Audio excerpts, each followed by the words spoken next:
Halo Tribuners, jumpa lagi bersama dengan saya Mutiara dalam tayangan berita selebritis di Tribun Lampung.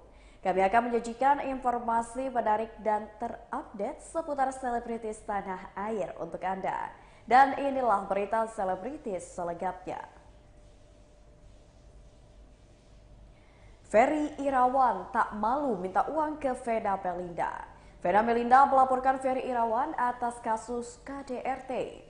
Padahal selama ini Vena Melinda dan Ferry Irawan kerap pamer momen bucin di media sosial. Tak disangka pernikahan mereka diselimuti oleh kekerasan. Vena Melinda tak pernah membayangkan akan mengalami KDRT. Vena tak menyangka orang yang telah berjanji akan menghargai istri malah melakukan kekerasan. Vena pun mengajak para korban KDRT untuk berani bersuara jika mengalaminya. Lalu pada Rabu 18 Januari 2023, Hotman Paris selaku kuasa hukum Vena Melinda membongkar aib Ferry Irawan. Tak hanya tega melakukan tindak KDRT, rupanya Ferry Irawan juga tak modal. Ferry Irawan tak malu meminta uang ke Vena Melinda untuk memesan ojek daring hingga uang pulsa. Berikut suasana rumah dari Vena Melinda pasca terjadinya kasus KDRT dan wawancara bersama dengan Vena Melinda.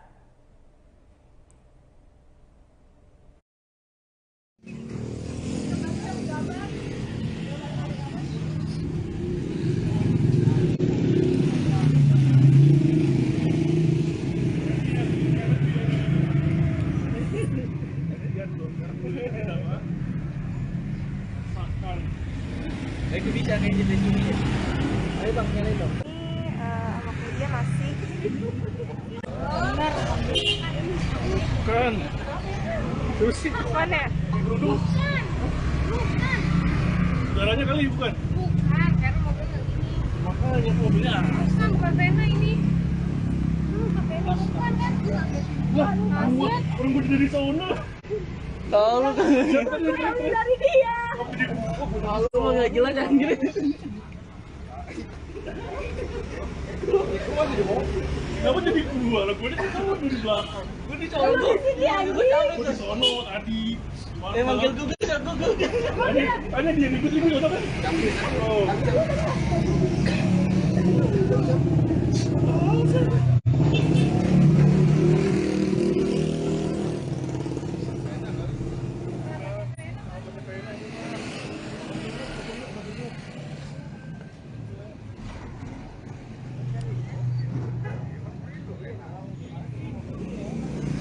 Apa itu?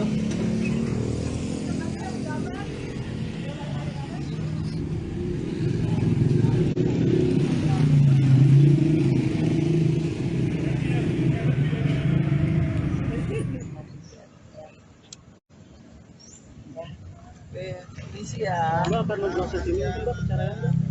Insya Allah. Besok Mbak perceraian gimana? Pokoknya aku sembuh dulu karena yang paling sakit ini ya. Ini yang pasti sampai makanya aku nggak bisa tidur. Udah 3 hari ini aku kebangun sama baru kerasa shocknya. Kerasa shock, terus ini tuh yang sakit terus ini yang pulang. Jadi aku mau konsultasi, kebetulan ada dokter keluarga. Jadi kita mau konsultasi, jadi nanti tinggal diatur mungkin apa dokter medis.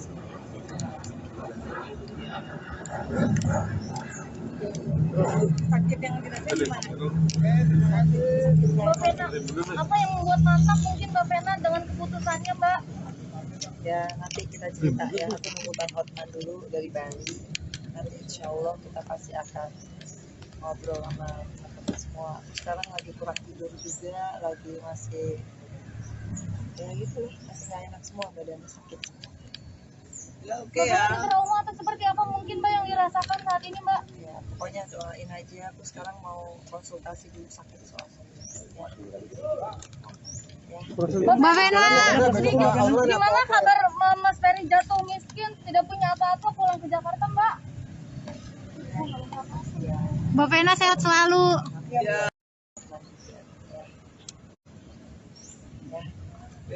Ini sih ya.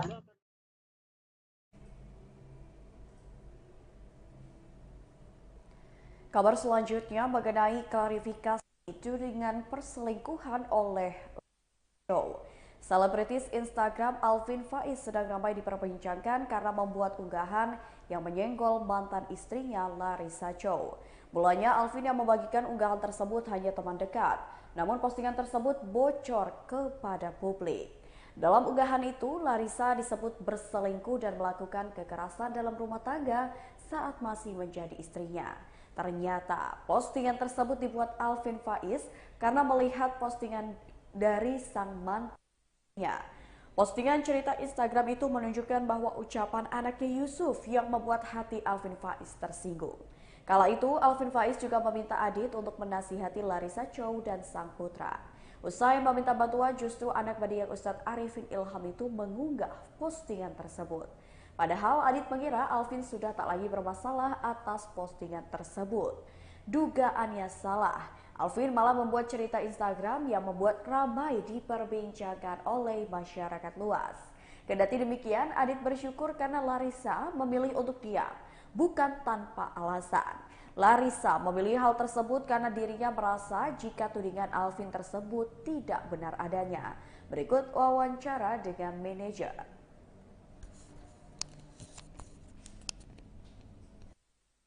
Kayaknya nggak bener ya gitu kan, karena memang yang saya tahu Larissa nggak seperti itu kan, gitu kan.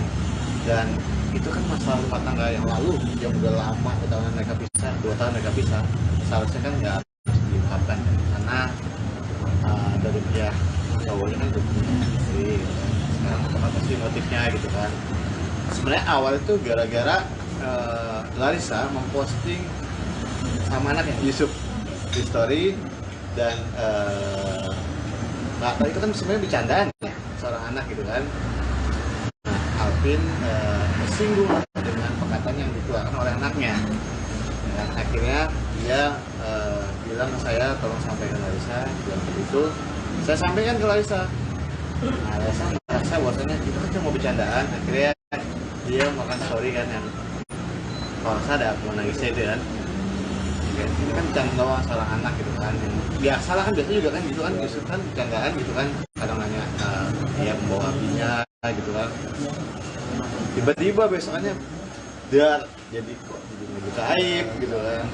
Dan sebenarnya kan komentar netizen itu yang memicu juga nih misalnya.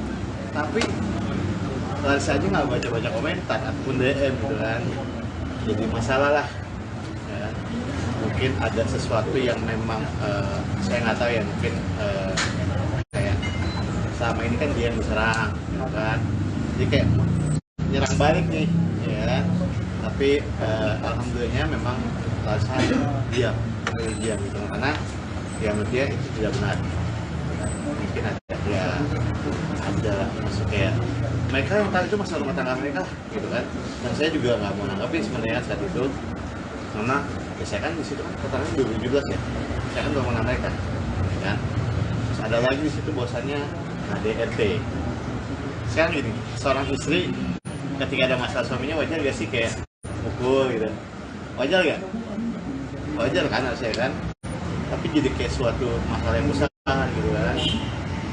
Itu hanya sebuah kesananya seorang istri terhadap suaminya.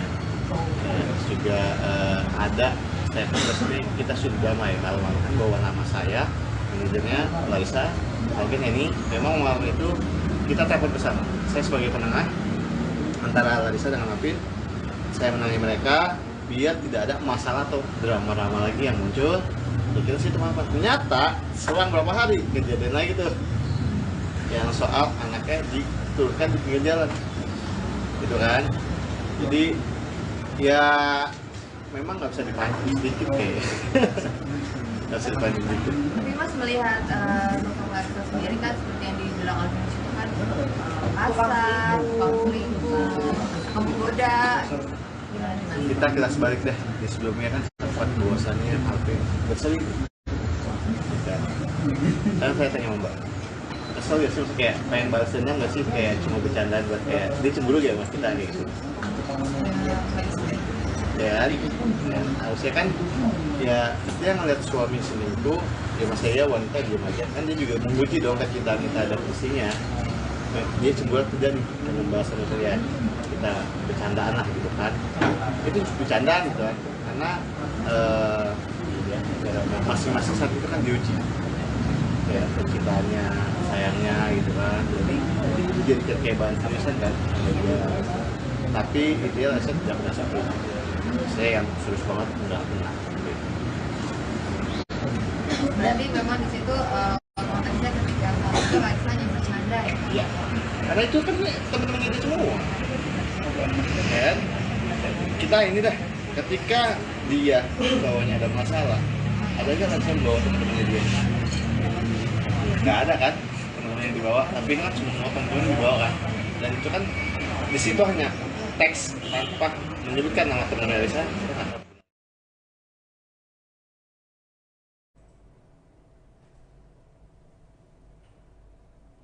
Kabar selanjutnya datang dari selebgram terkenal yang terkenalnya bahkan sampai artis Indonesia pun tahu nih. Ini adalah Bunda Korla yang datang ke Indonesia dan beliau ungkap tak ingin menetap di Jerman. Selebgram Bunda Korla akhirnya kembali ke tanah air setelah 3 tahun lamanya tidak pulang karena terhalang pandemi COVID-19. Bunda Korla sendiri diketahui bekerja menjadi salah satu karyawan di tempat makan siap saji di Jerman yang sudah dijalaninya selama beberapa tahun. Meski sudah lama tinggal di Jerman, Bunda Korla mengatakan jika dirinya tidak mungkin membeli rumah di Jerman dan tidak ingin tinggal di sana. Bunda Korla mengatakan jika ia masih akan terus mempertahankan pekerjaannya saat ini hingga nanti saatnya pensiun. Ia menjelaskan jika tidak menutup kemungkinan untuk kembali dan tinggal di Indonesia setelah masa pensiunannya tiba. Berikut wawancara dengan Bunda Korla.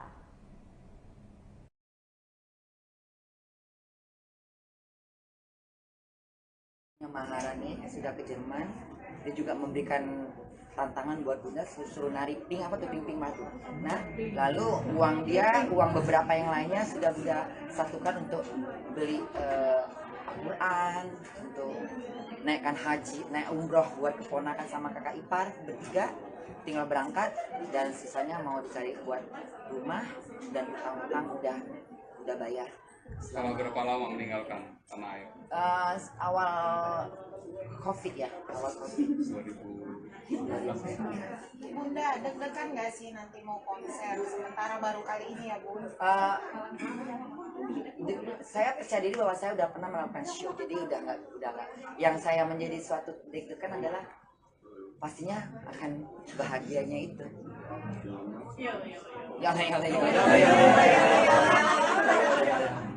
Bunda, di balik kedatangan Bunda biasalah namanya pro kontra itu pasti ada ya. Okay. Nah, apalagi kemarin sempat ini yang masalah tiket dan sebagainya, dan ada beberapa artis juga yang sempat pro dan kontra itu gimana Bun? Gini loh, saya tidak pernah meminta dan mengemis. Dan saya memang nggak pernah minta untuk tolong dong bantu aku, tolong nggak. Tapi mereka menawarkan, ya memang udah rezekinya saya nggak tolak. Gitu loh, salah satunya ada beberapa teman yang ini aku berikan tiket mau nggak, ya udah. Tapi saya nggak meminta. Ya terima kasih banyak yang baik sama saya. Yang nggak suka sama saya ke laut.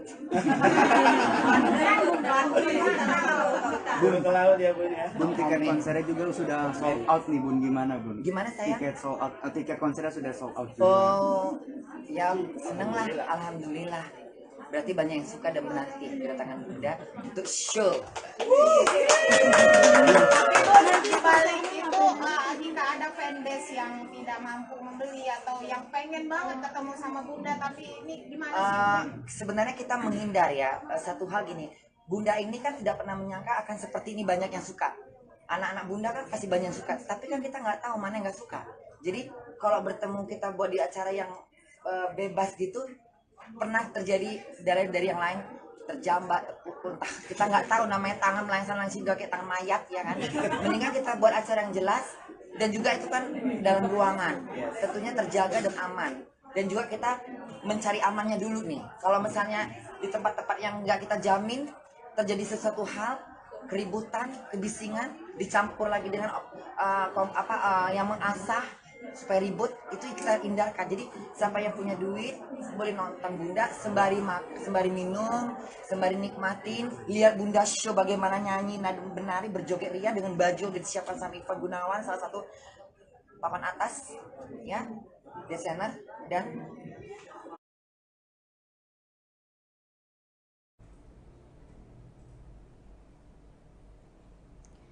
kabar kurang baik datang dari artis Baim Wong. Nama Baim Wong tercatut dalam kasus penipuan giveaway. Aktor Baim Wong melaporkan kasus penipuan berkedok giveaway yang mencatut namanya ke Polda Metro Jaya Jakarta Selatan pada Selasa 17 Januari 2023 kemarin. Baim datang ke Polda Metro Jaya bersama dengan sejumlah korban penipuan giveaway lainnya. Suami Paula Verhoeven itu menuturkan bahwa jumlah korban penipuan giveaway bodong lebih dari 100 orang yang tersebar di penjuru tanah air. Kebanyakan korban tersebut memiliki penghasilan ekonomi menengah ke bawah. Baim menjelaskan penipuan giveaway bodong tersebut menggunakan aplikasi media sosial seperti WhatsApp, Facebook hingga TikTok. Ia menduga para korban dihipnotis pelaku hingga akhirnya mengirimkan sejumlah uang. Saat ditanya apakah mengalami kerugian, ayah dari dua anak itu menyebut hanya mengalami kerugian pencatutan nama oleh pihak yang tidak bertanggung jawab.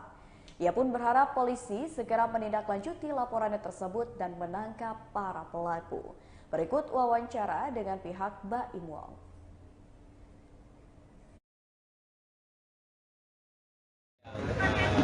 Saya yang akhirnya puncaknya sebenarnya dari warga asing Singapura yang ditipu 40 juta. Nah, sampai sekarang sebenarnya tidak lanjutnya belum ada. Malah setelah itu banyak yang melapor lagi ke saya, ini segala semuanya. Yang akhirnya saya panggil satu-satu ke sini. Dan yang masuk itu juga banyak melapor lebih dari jadi saya kadang-kadang ya mungkin orang akan menjelekan saya sama saya, cuman terkadang saya pikir bahwa orang seperti itu nggak apa-apa, cuman banyak orang kecil yang ketinggian 31 juta, 23 juta, yang kerjaannya itu yang 100 ribu per harinya dia sedikit, dan selama beberapa tahun ini belum bisa mengganti. Nah sekarang yang tadinya saya juga tidak mau karena waktu juga ya, cuma saya melihat mereka juga kayak berharap banget sama saya supaya orang-orang itu ketangkep. Dan sekarang itu berbagai macam nomor dan nama yang berbeda-beda kita lagi aduin sekarang, mudah-mudahan sih ditangkap. Nah ini korban-korbannya yang sebagian besar mereka juga terkadang juga tidak mau kelihatan atau bukan berarti memang privacy ya, tapi saya kita tolong sama mereka supaya prosesnya itu cepat, atau yuk saya bilang supaya bisa cepat. Dan kalau itu saya itu tidak mau kok sebenarnya, karena saya ya BAP saya bilang waktu saya itu kadang-kadang, tapi ya bagi mereka ya saya di sini sekarang jadi penipuannya itu lebih ke arah penipuan giveaway yang ada di WhatsApp, Facebook, sekarang TikTok, dan juga SMS gitu ya. Penipuannya dari sana semua. Mas Baim, total ada berapa korban total? Kemarin itu yang baru saya lihat sekali aja DM saya ya, beserta bukti sama nomor telepon orangnya. Akhirnya dikirim itu ada sekitar 100 lebih yang saya undang mereka itu dari berbagai kota dan Sulawesi, Palembang. Banyak banget kemarin terkumpul 28 orang. Cuman seharusnya kemarin, tapi saya nggak tahu maaf prosesnya seperti ini harus didampingi. Akhirnya saya didampingi juga sama kawan-kawan. Tapi juga yang sebenarnya kirain saya nggak suruh begitu, tapi akhirnya didampingi. Akhirnya saya pending, nah yang kemarin itu ada yang pulang. Yang sekarang itu yang hidup. Tapi dugaan awal kerugian uangnya kan sama atau gimana? Kan ini banyak banget masih di penjara ya masih di penjara, jadi ini yang beda-beda, nama rekeningnya beda-beda. Dari daerah mana aja Mas Baim korban-korban sendiri? Itu dari mana? Dari Bandung, Sulawesi. Beda-beda. Medan, ada Jakarta juga. Mereka lagi ada di BAP juga, maksudnya bukan BAP. Itu melakukan bikin laporan terhadap dugaan tindak pidana yang dilakukan oleh ini masih dalam lidik ya, dalam lidik kepolisian ya, sebagaimana kita melaporkan dalam pasal 35. Tapi dalam laporan banyak dari mereka yang percaya kalau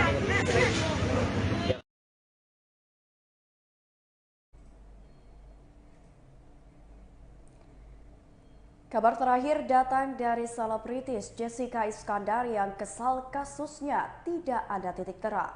Artis Jessica Iskandar mengeluhkan soal hukum di Indonesia yang dinilai kurang tegas. Sebab perkaranya terkait dugaan penipuan dan penggelapan yang ia laporkan di Polda Metro Jaya terhadap Christopher Stefanus Budianto belum menemui titik terang. Padahal Christopher Stefanus telah 2 kali dipanggil untuk diperiksa, namun ia tak kunjung hadir. Kasus tersebut kini sudah berjalan 6 bulan sejak Jessica Iskandar mengetahui adanya dugaan penipuan dan penggelapan yang dilakukan oleh Christopher. Berikut wawancara dengan kuasa hukum Jessica Iskandar.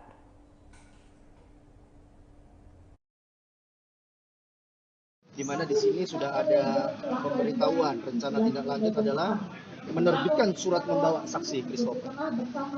Karena sebagaimana dari SP2HP ini di sini kan di poin 21 yang melakukan pemanggilan saksi kepada terlapor Budianto sebanyak 2 kali namun tidak hadir. Maka prosedur kepolisian menerbitkan surat perintah membawa. Itu 3 kali Bang, dengan ini 2 kali. Untuk di sini disebutkan di SP2HP yang kami terima 2 kali. Bang, untuk gugatan rekonstruksi sendiri kan masih berjalan berarti dalam perkara yang sama ya Bang? Dalam perkara yang sama, dalam satu register perkara yang sama. Maksudnya sudah diterima atau? Ya pasti diterima, tetapi kan nanti masalah diputusnya bagaimana kan kewenangan majelis hakim. Oke. Artinya kan juga seperti yang kita sampaikan di awal, orang mau menggugat 50 miliar, mau menggugat 100 miliar, 1 T pun nggak jadi masalah, tetapi bisa dibuktikan nggak di persidangan, kan begitu. Kembali lagi ke pembuktian. Mungkin nanti pada saat pemeriksaan saksi ya, kami berkoordinasi sampai kemarin pun sempat bertelepon dengan saya. Nanti pada saat saksi dia, karena kami juga akan menghadirkan saksi-saksi yang mendukung keterangan daripada kami.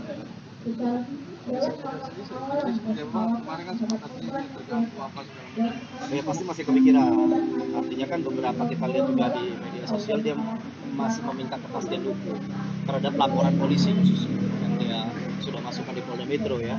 Ini kan sudah berapa bulan, lebih dari 6 bulan kan begitu, 7 bulan ya begitu. Ya, yang pasti dia juga menanyakan proses selanjutnya bagaimana, karena kan sudah surat perintah membawa itu. Nah, kalau memang dugaan si terlapor ini ada di luar negeri, ya kita mohon ketegasan juga kepada Bapak penyidik, karena di sini bagaimanapun ya kan pertanggungjawaban hukum itu harus melekat. Entah orang itu di mana, ini kan akan menjadi percontohan bagaimana penegakan hukum di Indonesia juga kan.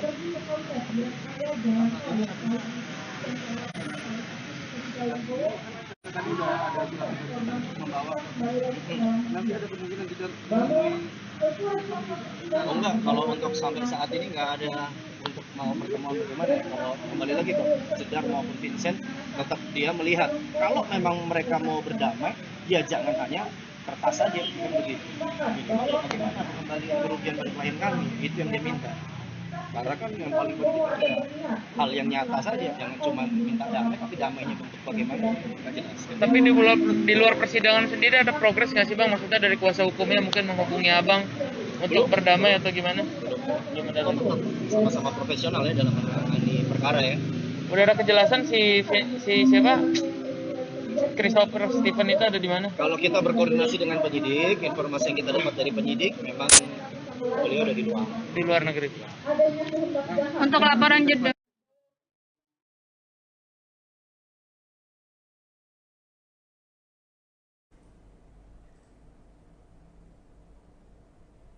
Baiklah Tribuners, itulah berita selebritis bersama dengan saya Putiara. Jangan lupa untuk terus saksikan YouTube Tribun Lampung News Video, Facebook Tribun Lampung, Instagram @tribunlampung dan TikTok @tribunlampung untuk informasi terupdate lainnya. Selamat sore dan sampai jumpa.